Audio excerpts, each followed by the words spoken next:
Okay, can I tell you a potential trade that I hate? And unless you're a fan of this team, you're going to hate it too. Oh, I think I know. Who do you think it is? Claude Giroux to Colorado?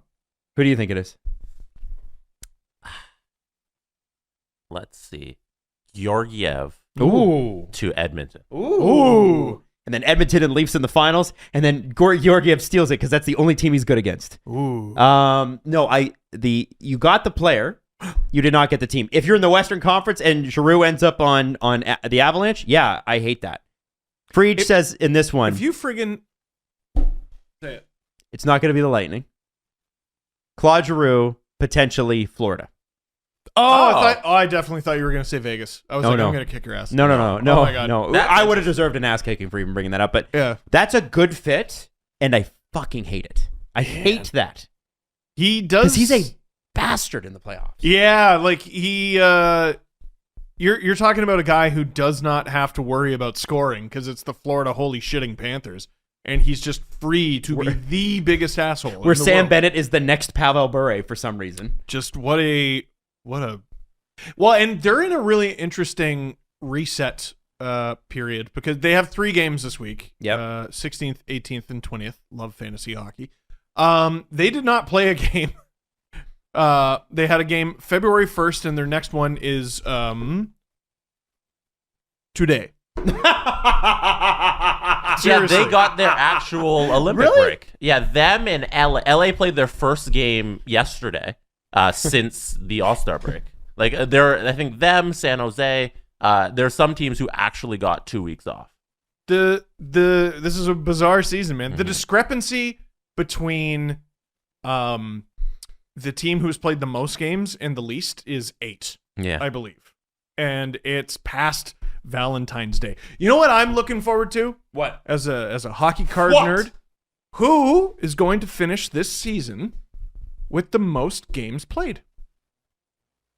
Because if, for example... You're looking at the guy who played 84 games in a season. Yeah. 84? There's the potential for someone from like the Red Wings to get traded to the Wild, and they'll finish the season with close to 90 games.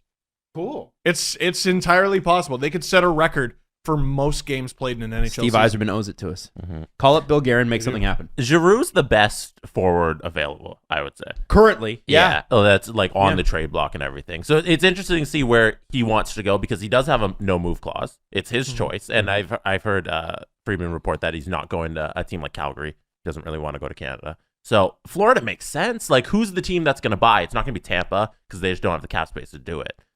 Carolina. Not yet. Not yet, but Carolina, maybe they make the big deal. It doesn't seem like that's really their wheelhouse. No. So Florida's, if you're looking at an Eastern Conference team, Florida's kind of the one that's sitting there to make the run. Oh, definitely. Most definitely. And Bill Zito, isn't he a former agent? I don't know. I think he is, yeah. Yeah. Big splash. I like it. The other thing that's going to be interesting with this trade, wherever Giroux ends up, if he gets traded, is Philadelphia, rightly or wrongly, expects to be in the playoff race next year. They've talked about that. They said, we're going to be in the playoffs next year. Now, when you look at the roster, there is talent. There's big talent on that roster. They got it. One day, they need a different coach. One day, Carter Hart is going to arrive, like in a big way. Yeah. And it's going to completely change the outlook of the organization. Or we keep saying that for 10 years and it never happens. Or like, what if he's just kind of good and stop putting a shitty team in front of him? Yeah, like have a team that plays structure. Yeah. I think, is Vigneault gone yet? I honest to goodness, I don't even know. The head coach of the Philadelphia Flyers? Yeah. Mike Yeo. Okay, so Vigneault's gone. Yeah. Mike Yeo was that's the thing about the Flyers, man. Like, I don't even know who's there. They're boring and irrelevant, which that's not Philadelphia. Can't be. No, they can't be. No. They need to be brash, winning assholes. Mike Yeo was the guy that St. Louis fired the year that they won the cup, I'm pretty sure. I think Yeo took over for Vigneault, who got fired. Yeah, right. Remember, they fired Vigneault on December 6th this season. Honestly, there's like this particular season, there's pre-Omicron and post-Omicron for me. Yeah. And pre-Omicron, I can't remember. But I think what it is for the Flyers is that like they need to decide what they are. And I think they can go a long way to deciding what they are with whatever the return is on Giroux. Here's a good identity: being a team not managed by Chuck Fletcher. I think that's a good identity. I don't think that's going to change. But Chuck Fletcher had a big old run in Minnesota. He knows how to work the room. He knows how to keep an owner happy. Now, is room slang for throw money? He does know how to throw money, and Philly has money. It's like Arrested Development when he tries to throw the paper into the ocean. Yeah, he does that with money. Chuck Fletcher was in Minnesota for 8 years, 11 months, and 1 day. Oh man, how'd they do? How far did he go in the playoffs? Second round? They never made it out of the second. No, like his resume's not great. His resume sucks. and now he was promoted in 2019 to the president of hockey operations, so he runs the entire show there in Philly, and his resume there hasn't been impressive. Connor McDavid is on a $100 million deal, and he gave Zach Parise and Ryan Suter $4 million shy of 2 Connor McDavids. Oh. Now, they give them matching $98 million contracts. So do I believe the Philadelphia Flyers will be a playoff team next year? No.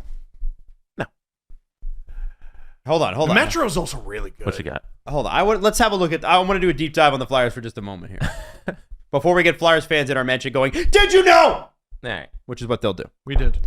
So Claude's coming off the books. They still got JVR signed for $7 million after this season. You got Cam Atkinson, who's still Cam Atkinson and a pain in the ass. Konechny, who I love. I do like who him. Should be a Leaf.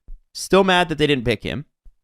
Scott Lawton, Oscar Lindblom, Dude, and then Giroux coming off the books is terrible news for them. Why? You got $8 million. That's free agent cap space that they're gonna throw at someone bad. The next overpay. They have a ton of cap space. If you're looking at their cap friendly right now, what we need to do is read off their IR list and the amount of emergency loans they have up with the team right now. They've been decimated by injuries. Yeah, so Kevin Hayes, obviously. That's a bad one. Yeah.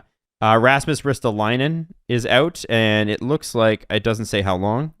Joel Farabee, Nate Thompson, Patrick Brown, Samuel Morn. So those last two are on LTIR. Ryan Ellis. Oh yeah, Sean Couturier. Couturier. Half of their team really is on LTIR. Yeah. By the way, Couturier has a new contract, I think, that kicks in next year for $7.75 million. So there's your. It's a good deal for Couturier. Yeah. I like when Ellis has Ellis's deal is long. I know, dude. Like, this is why, like, when they say they expect to make the playoffs next year, I'm like, well, yeah, financially you're behaving that way. And, you know, if everyone's healthy, blah, blah, blah, blah, blah. But they're a team where you sort of everything needs to go right. You know what I mean? And the more obstacles get thrown at them, the worse they do. The worse they do, which any team is going to do, but some teams it bends them and doesn't break them. It breaks the Flyers. And the aging players need to be at their peak. Like, they're not asking for a bunch of young guys to grow up and perform to their potential. They're asking for average-aged NHL players to play at their maximum capabilities. What happens to aging players more often? They decline. They decline and get hurt. Yo, they're saying that about Klingberg right now. There are people out there saying John Klingberg I wouldn't sign him to that long-term deal that he wants. Yeah, like Dallas. You talk about someone having an anti-Kadri season. Yeah. Kadri is playing himself into like 7-8 million? And like how he's a center. How do I, Nazem Kadri, get less than Matt Duchene did a couple years ago? Maybe because Matt Duchene did it longer. He did it longer, but didn't do it right before signing. True. That's, didn't do it right before signing at all. But like Naz, okay, I'm just going to play the other side of this. So no, please I know. Nobody fucking tweet me with your, like Adam thinks Matt Duchene is better than Kadri. Why? Right. But I just want to say that like Kadri was a career, like his highest career point output was in 16-17, 61 points before this. And that's in 82 games. Last year, he only had 32 and 56. The year before, 36 and 51. So this year has been a renaissance. It's been amazing. And I wouldn't even call it a renaissance because, frankly, he's never done this before. But this past game that he played, he got a 62nd point. That's a career high. So to expect that, unless you're putting him in top line roles, which is what he's in right now, to expect this kind of point output again is just, you can't. There are two players, you go look at their career trajectory and then look at this season. You cannot make sense of it. It's Nazem Kadri and Chris Kreider.